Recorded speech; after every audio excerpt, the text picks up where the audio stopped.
This is E minus R dash, E minus R dash, ठीक है। अब देखो, तो ये इस पॉइंट को मान लो, सपोज ये पॉइंट क्या है P, इस वाले पॉइंट को Q मान लो, इस वाले पॉइंट को M मान लो, और इस वाले पॉइंट को O मान लो, ठीक है। अब जरा ये बताओ, तुम जरा ध्यान से देखो, यहाँ ट्रायंगल तुम्हें OPQ दिख रहा है, triangle OPQ, yes sir. Triangle OPQ में देखो, बताओ डेल्टा जो है, delta is the exterior angle in this triangle. Yes sir. Delta is the exterior angle, okay, delta yes sir. is the exterior angle, and you know that exterior angle is the sum of two interior opposite angles. ये जो exterior angle जो होता है, ये दो interior opposite angles का yes equal sir. होता है, ठीक है। तो बताओ इस ट्रायंगल में इंटीरियर एंगल क्या है? Yes sir. I minus R plus yes E sir. Minus R dash, okay. तो बताओ yes delta sir. Is equal to हो जाएगा I plus E minus R plus R dash, ठीक है। तो ये देखो, ये आ गया equation number, this is the equation number 1, okay. तो ये इक्वेशन नंबर 1 हो गया। अब देखो, इसमें तुम चाहो तो ई जो दिया हुआ है, ई को हम लोग अप्रोक्सीमेटली आई मान सकते हैं, यस सर। एंड ये जो आर डैश जो दिया हुआ है, इसको हम लोग अप्रोक्सीमेटली आर के इक्वल मान सकते हैं, ठीक है। तो in this yes sir. Situation therefore delta is equal to आ जाएगा आई प्लस आई, कितना हो जाएगा 2i, minus R plus are कितना हो जाएगा 2r, ओके। यस तो सर। ये हो गया इक्वेशन नंबर 2, ओके। अब देखो, ये जो तुम्हारा जो ट्रायंगल है, ट्रायंगल PQM तुम्हें दिख रहा है? ट्रायंगल PQM में ये R है, ये R डैश है, ये एंगल R है, और ये एंगल R डैश है। Yes sir. तो बताओ तीसरा वाला एंगल कितना आएगा? This is 180 minus yes sir. R plus R dash ना। Yes You know sir. that the sum of all this angle is 180. तो ये तीसरा एंगल निकालने के लिए 180 में से इन दोनों को माइनस कर देंगे, तो ये तीसरा वाला एंगल आ जाएगा, ठीक है। अब देखो, यस सर। अब तुम जरा ध्यान से देखो, यहाँ पे तुमको एक साइक्लिक क्वाड्रिलेटरल दिख रहा है, साइक्लिक क्वाड्रिलेटरल,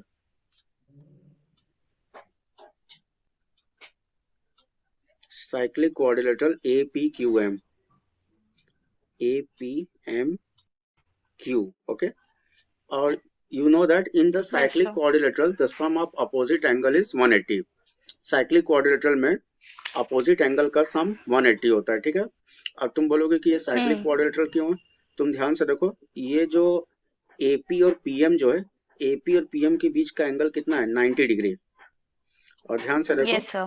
ये MQ और QA के बीच का एंगल जो, ये भी 90 डिग्री है ना। यस तो सर।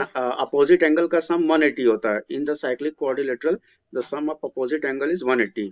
तो एंगल P और एंगल Q का सम कितना हो जाएगा? 180 हो जाएगा। It means that APMQ is a cyclic quadrilateral, ठीक है। तो यस सर।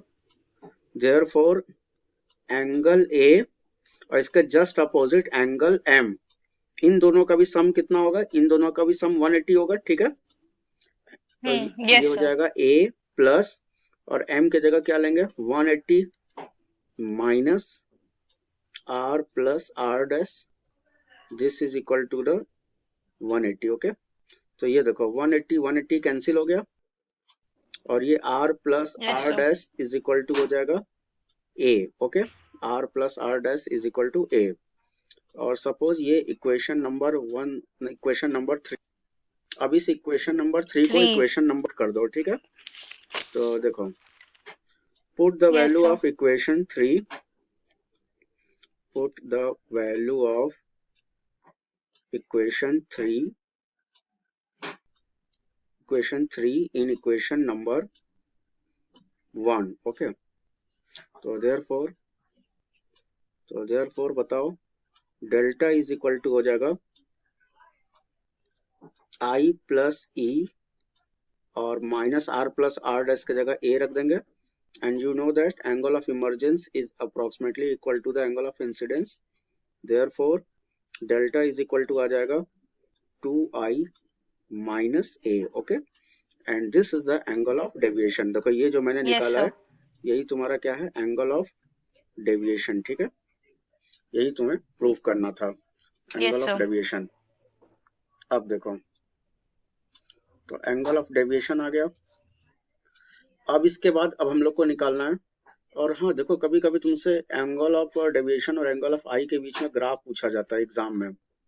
तो सपोज एग्जाम में एंगल ऑफ डेविएशन डेल्टा और एंगल ऑफ प्रिज्म के बीच में, सॉरी एंगल ऑफ इंसिडेंस के बीच में अगर ग्राफ अगर पूछेगा, then angle of deviation is on the Y axis, angle of deviation को वाई एक्सिस पे लेंगे और एंगल ऑफ इंसिडेंस को एक्स एक्सिस पे, Yes. ठीक है।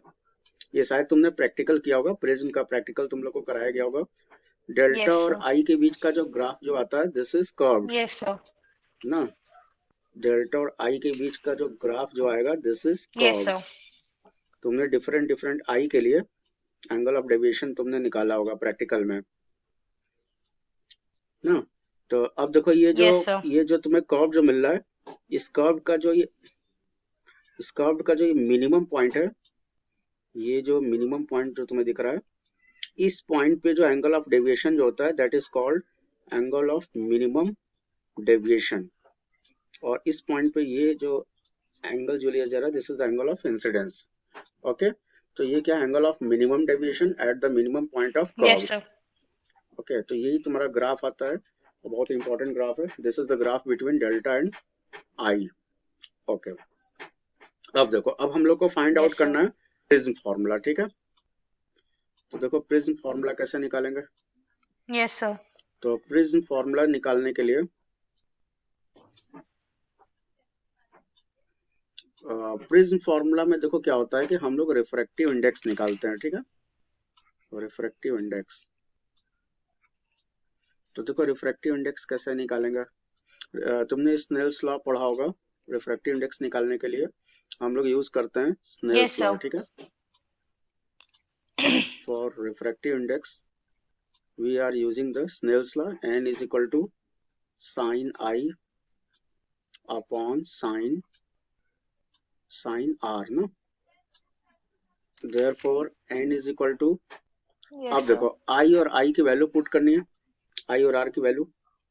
तो अभी जस्ट देखो अभी मैंने तुमको Yes, डेल्टा sir. का वैल्यू बताया था, formula delta this is equal to 2i minus A ना। तो therefore बताओ 2i किसके इक्वल हो जाएगा, Yes, 2i sir. Is equal to हो जाएगा डेल्टा प्लस ए, या ये बताओ i इज इक्वल टू हो जाएगा delta plus A divided by 2, okay. तो ये देखो ये तुमको क्या मिल गया, दिस इज आई, ये Yes, sir. तुम्हारा क्या है, this is the angle of incidence ना, ये एंगल ऑफ इंसिडेंस है, ठीक है, आई मिल गया। और देखो आर निकालना है, और आई और आर को निकाल करके इस स्नेल्स लॉ में क्या करेंगे, स्नेल्स लॉ में पुट कर देंगे, ठीक है।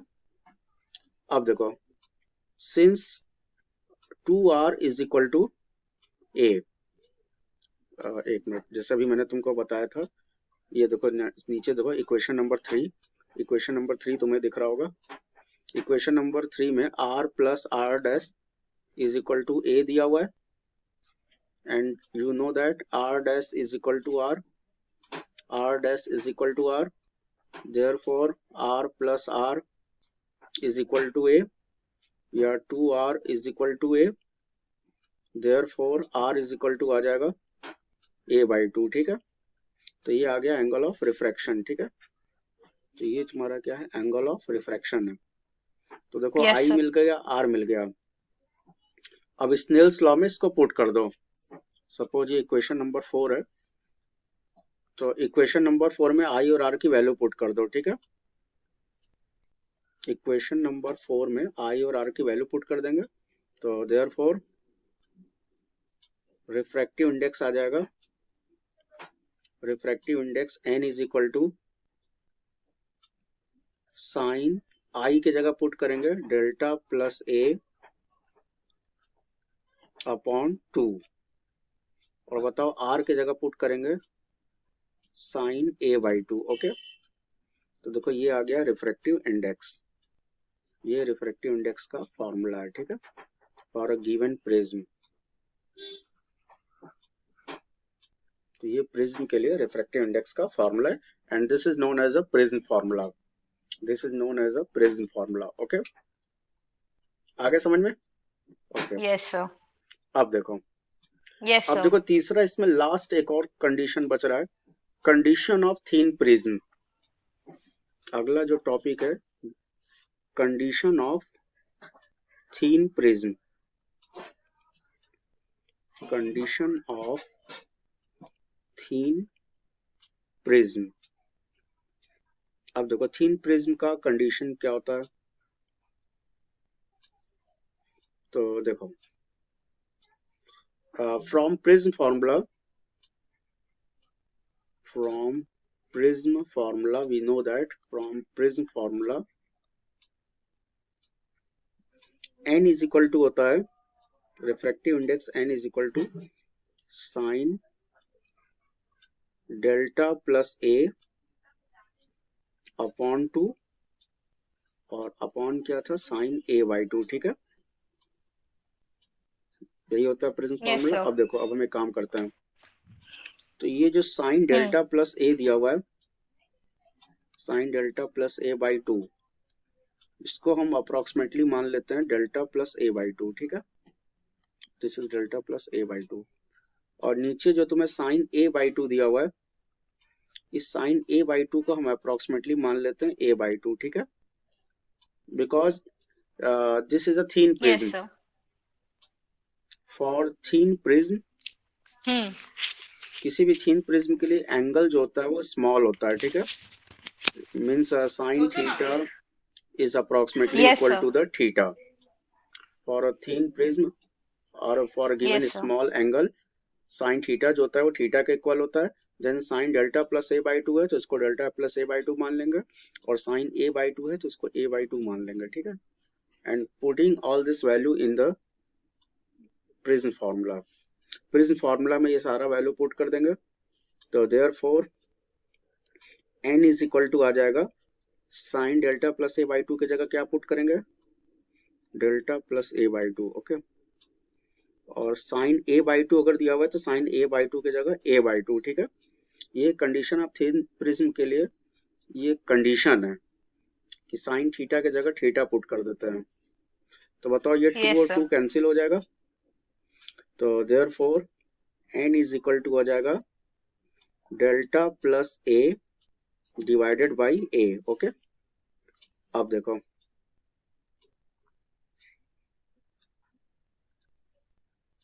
तो delta plus A divided by A, therefore delta plus A is equal to हो जाएगा n इंटू ए, या therefore delta is equal to आ जाएगा N A minus A common हो जाएगा, then delta is n minus 1 into a। Okay, and this is the condition of thin prism, ये जो आपका delta is equal to n minus 1 into a आया है, इसी को बोला जाता है condition of thin prism. Okay, but ध्यान रखना this formula is applicable when there is given thin prism.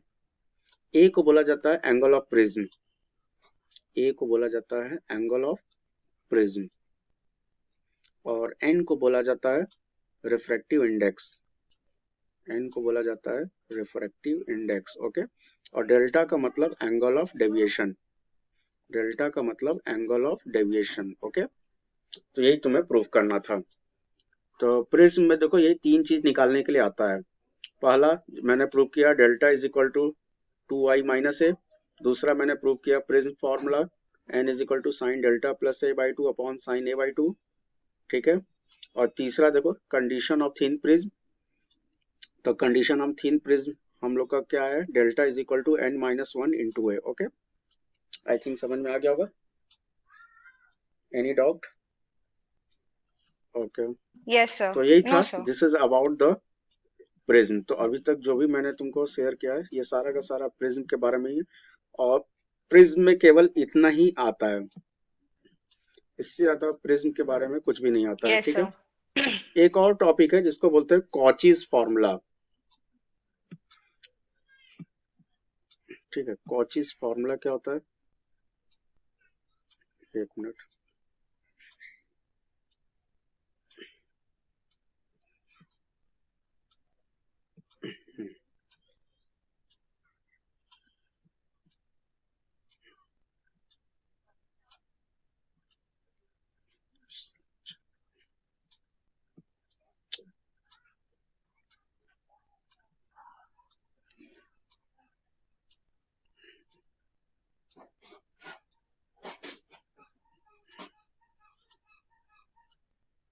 तो ये तो था, ये देखो ये प्रिज्म है, दिस इज द प्रिज्म। और देखो इस प्रिज्म में देखो लाइट का इसी तरह से रिफ्रैक्शन होता है, लाइट अपने एक्चुअल पाथ से डेविएट हो रहा है।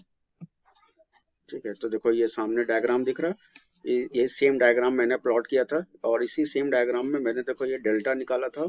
इस डेल्टा को ही बोला जाता है angle of minimum deviation of emerging ray from the initial direction, N is the normal on the surface of prism. Okay, diagram तो मेरे ख्याल से समझ में आ गया होगा। और ये देखो ये लाइट का डिस्पर्जन हो रहा है, yes sir. Light is break into the 7 colour of components. Red colour का डेविएशन सबसे कम होता है और वायलेट का डेविएशन सबसे ज्यादा होता है। ऐसा क्यों होता है अभी हम तुम्हें बताएंगे, उसी कॉची फार्मूला भी हम तुम्हें बताएंगे। कॉची फार्मूला में ये चीज तुमको एक्सप्लेन किया जाएगा कि रेड का डेविएशन क्यों कम होता है, वायलेट का डेविएशन क्यों ज्यादा होता है। और ये देखो an experiment to observe spectrum through the prism. और ये देखो अभी जस्ट मैंने ये चीज डायग्राम मैंने बनाया था, ये देखो ये एंगल ऑफ डिस्पर्जन है, ये सिलेबस में नहीं आता है। डिस्पर्सिव पावर ये भी सिलेबस में नहीं आता है, कंपटीशन एग्जाम में पूछा जाता है। तो देखो, तो अगला एक छोटा सा एक और टॉपिक है जिसको बोला जाता है कॉची फार्मूला। कॉची फार्मूला क्या होता है, CAUCHY, कॉची फार्मूला। तो देखो according to the Cauchy formula, refractive index of prism, refractive refractive sir अभी रहने देते ओके, हैं क्योंकि फिर 4 बजे चलो ठीक क्लास है, तो है ये टॉपिक हमें केमिस्ट्री याद वाले दिला सर देना, का। ये टॉपिक हम तुम्हें नेक्स्ट